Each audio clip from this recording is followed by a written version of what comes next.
Hi everyone, this is Sunny Kumar from IIT BHU and welcome to my channel Code with Sunny. And today I am going to discuss the problem best time to buy and sell stock with transaction fee. Index number is 714 and the problem is of medium type of Leetcode. Okay, so let's directly discuss this question. So we are given an array of prices and where prices of I is the price of a given stock on the ith day and correspondingly we have been given an integer fee which represents a transaction fee for a particular transaction, and we can say it is constant for every transaction. And what we have to do in this problem, let's discuss that. Find the maximum profit we can achieve. Okay, you may complete as many transactions as you like, but you may need to pay the transaction fee for each transaction. Also, you may not engage multiple transactions. Okay, so basically the question says we have been given an array denoting the price of the stock on the ith day, and we have to maximize the profit of the transactions. That is, we can perform as many as transactions we like, but note that when we are doing a particular transaction, we cannot initiate another transaction. That is, when the transaction is completed, then only we can initiate another transaction, and the transaction fee is also given, and we have to maximize the total profit that we can achieve. Okay, so by buying and selling the stocks. So let's look over the constraints also.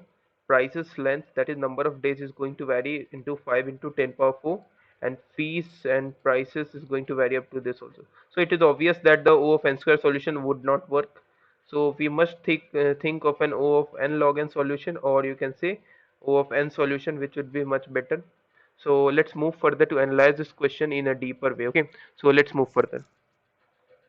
So let's first discuss this question in detail. We have been given an array of prices of stock on the at the integer fee of transaction is also given, and our goal is to maximize the profit we can achieve. We can initiate new transaction when previous transaction is complete. Okay, so before moving further, I need to explain this question with the help of example. So let's move further. Okay, so suppose these are the prices given. Okay, so we need to find what will be the maximum profit that we can achieve. Okay, so this is denoting the price of the stock on the first day and second day and so on. Okay, so let's think first in a greedy way. Okay, so what happens if we buy the stock on the first day, then we our optimal way, that is greedy way, is to sell the stock on that day which has the value, maximum value. So because if we think of greedy way, then it is obvious that if we buy the stock on the ith day, let's say it has a value as a, then then it is optimal to think for that day that would maximize our profit. That is, we need to get the value of that array that is strictly greater than my current value, that is my current chosen value, so that we can maximize the profit. So if we are going to choose 1, then to maximize the profit, it is obvious that we are going to choose 9, because if we are thinking in a greedy way, then we are going to choose 9, because this is the maximum value of the array, and then only we can achieve the maximum profit, because we are going to choose the maximum value. So let's calculate the profit. It is simply come out to be 9. This is the selling price minus the buying price minus the transaction fee, which is 2. Then if you calculate this value, it would come out to be 6. And after completing this transaction up to the 9, you can see the array is going to be empty. Then we cannot complete that is, we cannot initiate another transaction. So our maximum profit would be simply 6. But can this be the maximum profit that we can achieve using these values of the array? No, simply not. We have a better way to transact in such a way that we can maximize the profit.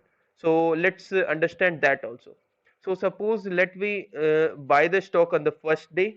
So my profit, okay, so let's hold that amount. So let's move further. So if we are going to sell the stock on the this fourth day, then our transaction, that is our profit amount, would be 8 minus 1 minus 2 simply, and my profit would be simply 5. Note that my transaction ends on the fourth day, first transaction. So we have the non-empty array again after that, so we can transact more. So what would be the case? Then I am going to again buy another stock, that is 4. Okay, and we can sell that stock also. that is on the very last day of the, you can say, the sixth day. Okay, so what would be the profit we can get? 9 for that transaction, 9 minus 4 minus the transaction fee, it is simply coming out to be 3. For this case would be 3. So what is the total profit amount that I am getting during this entire transaction? That is, I am transacting 2 times. So it is coming out to be simply 5 plus 3, 8. Simply, okay. So it is coming out to be 8. So it tells us that we cannot think in a greedy way. We need to have an efficient approach to solve this problem. That is, we are going to use the dynamic programming to solve this question in most efficient way. So we can maximize the profit. Okay, so how we are going to do this? Let's move further. Okay, so prerequisite to solve this problem would be a dynamic programming and two states case, that is dynamic programming. We can say the 2D DP, we need to handle that case. Okay, so let's implement this with the help of dynamic programming. Let's understand this with the help of example. Okay, so let me begin. So we are going to maintain two array, that is two dynamic programming array. Let's say we have a buyer array and another we have a seller array, that is sell. Okay, it is basically going to denote, that is I'm going to write, it is going to denote buy of I. Let me write, buy of I is going to denote the maximum profit at day I. Okay, maximum profit at day I in buy status, and given that, or you can say provided that, given that last action we took is a buy action. Okay, so simply I am going to maintain two array. My first array is going to buy of I, is going to denote the maximum profit at day I in the buy status. Note that we are buying and selling the stock, so that's why I'm going to maintain two DP states, so to handle the maximum profit in most efficient way. Okay, and with last action we took is a buy action, and okay, and what would be the case for the selling? Selling of I, simply sell of I is going to denote the maximum profit at day I in sell status. Okay, okay, given that the last action, okay, given that the last action, okay, last action is simply what? Sell action. Okay, now I'm going to explain how this is going to be filled. So simply for the base case, buy of 0 is simply, suppose you are buying this, so our value should be initialized of negative prices of 0, and what should be the value that should be initialized with sell of 0? Note that we cannot sell the amount that is already not sold. That is, my first amount is not sold, so I'm going to initialize with 0. So, and what should be the subsequent values that I am going to fill up? So simply let's try to fill this buy of 1. So what this buy of 1 is going to signify here? It is going to signify the maximum profit at day I in a buy status. Note that it is simply, we can simply fill this value with the help of the previous values, that is buy of I is simply maximum of buy of I minus 1, which is signifying that suppose I am not going to buy this stock. If I am not going to buy this stock, it means I am going to deal with the previous stock that is already bought, so that is already bought. So I am going to take maximum with previous value. And what about if we buy this stock now? Means I am going to buy the ith stock. So it would be simply sell of I minus 1 minus prices of I. Why I am going to write sell of I minus 1? This is the main point, because suppose if I am going to buy this ith stock, it means that my previous transaction is already completed. So if my previous transaction is completed, I need to deal with the previous maximum profit. So I need to take the value of sell of I minus 1. Okay, so my buy of 1 is simply max of, what is the buy of 0? It's simply negative of prices of 0. You can see I am going to write here minus 1, which is simply max of minus 1, And what about cell of I minus 1, which is 0, and minus, what is the prices of I? Prices of I is simply 3. It's minus 3, and maximum of minus 1 and minus 3 is simply minus 1. So I'm going to write minus 1. And what about cell of 1? Cell of 1 would be simply maximum of, please note that I'm going to write a very important statement. So cell of 1 would be simply maximum of previous values, that is simply cell of I minus 1, cell of 0, and buy of simply 0 plus prices of 0 minus fee. Okay, so simply I'm going to write cell of 1 is going to denote max of cell of 0 comma buy of 0 plus prices of 0 minus fee. So this is because I'm going to write, suppose I'm going to not I'm not buying this current stock. So if I'm not going to buy my current stock, what should be the maximum value of cell of I? It is simply the previous value. And what about if we buy this stock? That is, sorry, if I'm going to sell this stock. If I'm going to sell this stock, it would be simply it will simply signify I've already bought this stock. If I'm already bought this stock, I'm going to deal with the previous value, that is buy of 0 plus prices of 0 is because I'm going to sell this stock now. If I'm going to sell this stock now, I must include the transaction fee, that is buy of 0 plus prices of 0 minus fee. So this would be my simply cell of 1. And if we calculate this cell of 1, you can see it would come out to be 0 simply. Uh, so this was the basic approach to solve this problem. So let's move on to the approach of how we can implement this in actual. Okay, so let's move further. The approach is dynamic programming.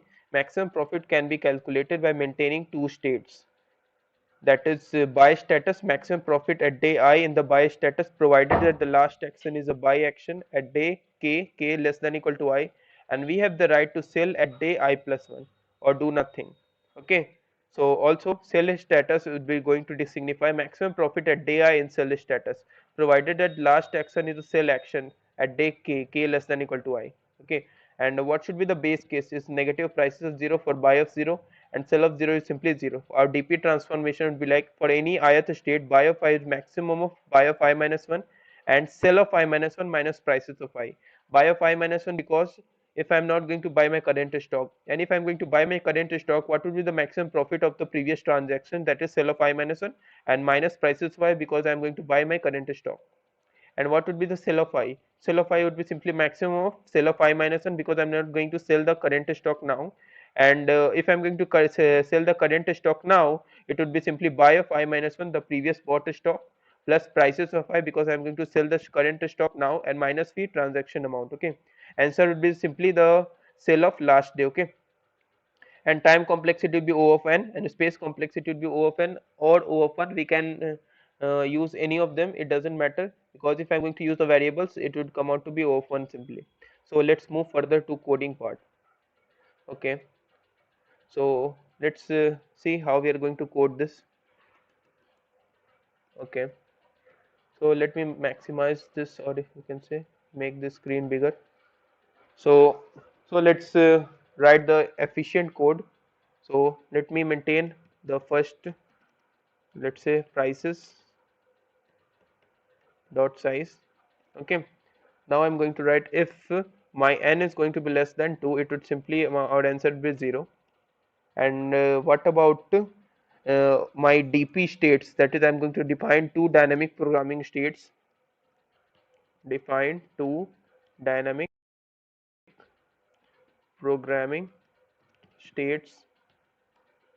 It would be simply vector of I and t, you can say y of simply n comma, I need to declare with default values of I and t minimum because I need to maximize the profit every time.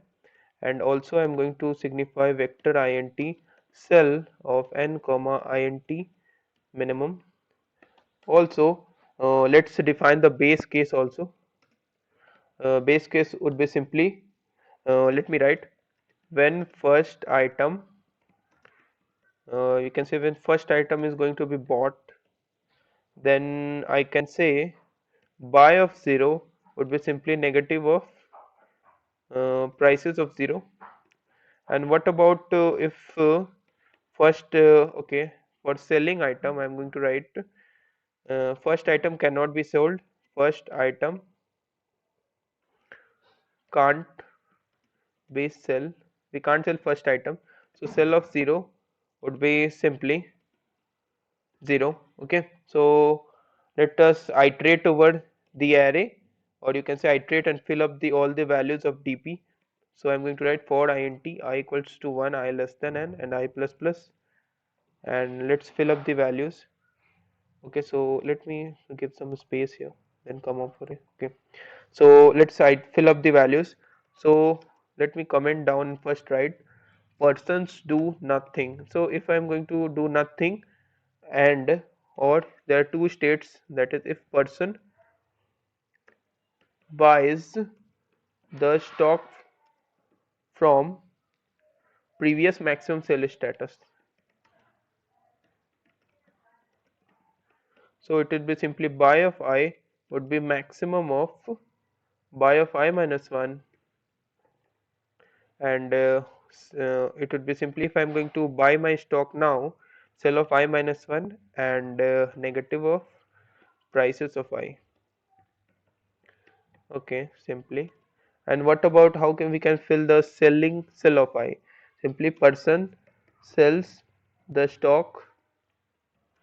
Okay, person sells the stock or holds the previous stock, we can say. Okay, so I'm going to write sell of I is simply max of sell of I minus 1, that is I'm not going to sell now. And what about if I'm going to sell now? Buy of I minus 1 plus prices of I, and I need to deduct the fee. Note that you can deduct the fee at any buy of I or sell of I. Okay, and you need to, but you need to modify the answer, that is output line. So what would be the answer? Answer would be simply sell of last day. That is what is the selling value of the last day, which is the maximum profit. So I'm going to return, let me say, right, sell of n minus 1. I think this would be fine. So let me submit this code and check it out. So let's run this code if there is some compilation error. Okay, it would be fine. Okay, runtime is 100 ms faster than this, but we can, okay, so I'm going to improve the efficiency of the code, that is memory. I need to make it more memory efficient. So I'm not going to declare any array. So I'm going to just make it out how we can uh, perform an O of 1, maintain a O of 1 space. So I need to write maintain only variables. So I need to maintain int buy and int sell only. Okay, so let's iterate over that. So I need to write here one thing. Okay, so it would be simply int new buy. It would be simply buy and sell. Okay, and similarly I can write int new sell, that is new selling value for the current state. So I need to erase this and also erase this one, and let me write this as int new sell. Okay, so after doing this for the current state I need to modify that also, that is buy equals to new buy, and what about sell equal to new cell, so that I can make use of make the this variable use in next steps. So finally our answer would be sell simply, it is selling value. So let's run this code and check it out. Yes, it is fine. So let me submit this code now. Yes, it is again good one. So if you have any doubts, do not forget to mention in the comment section of the video, and I will ask the viewers to like this video, share this video, and do subscribe to my YouTube channel for latest updates. Thank you for watching this video.